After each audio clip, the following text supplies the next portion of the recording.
Hi friends, I'm Camey Joy, the author of Beautifully Scarred, and today I want to tell you a story. It's not in my book, but it is one that I have carried with me for years, and I thought that it might encourage you today.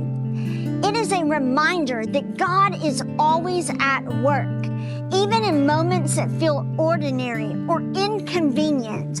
This story is about a flight, a baby, a stranger, and one name that brought us together. My oldest son, Ethan, was just 6 months old when we boarded a flight from McAllen, Texas to Dallas-Fort Worth to visit family.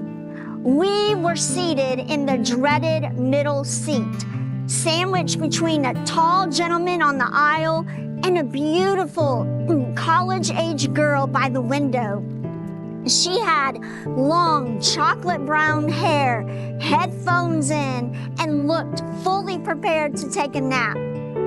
As we approached our row, I noticed her glance at the empty seat beside her and then at us. It was clear. The last thing that she wanted was a baby sitting next to her. But Ethan, being the sweet boy that he was well behaved, but he kept her up. He dropped a few toys, and each time the girl kindly picked it up, handed it back, and then appeared to go right back to sleep. That small moment opened up the door. I smiled and said, "Thank you so much. By the way, what is your name?" She said, "My name is Maria Jose, but you can call me Majo." She told me she was flying to Dallas and then connecting to Guatemala. I asked, "Are you visiting there or family there?" And with the biggest smile, she said, "I was born there."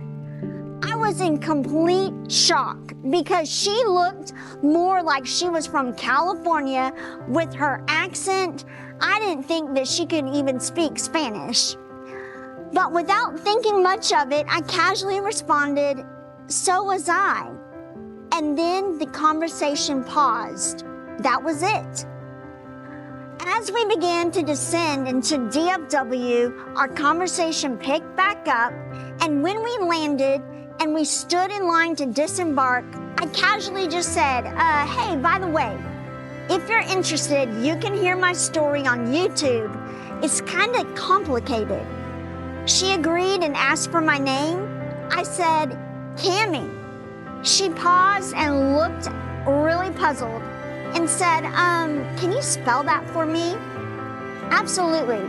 C as in cat, A-M-E, and her eyes became as big as saucers. When I said why, she grabbed her phone and said, "No way, that is my last name, even spelled the same way." We both just stood there. We were stunned, like what just happened? An instant connection. But Majo, being true to her word, watched my video and later messaged me. What began as a chance encounter turned into a lifelong friendship. She is one of my dearest friends, and I later learned that she had just changed her seats before the flight to secure the only window seat available. But what she did not know was that God was arranging more than a view. That meeting, that moment was marked by one name. Not long after, she began attending my church, where her life was radically changed. She later told me that she asked the Lord for a sign because she was falling away from the Lord. But one name brought us together, and his name is Jesus, and that name forever changed her life. And I shared this story to remind you that God is always working behind the scenes, even in the middle seat, even in the interruptions, and even through names and moments that we could never plan. Nothing is wasted, and no encounter is an accident. Be encouraged today.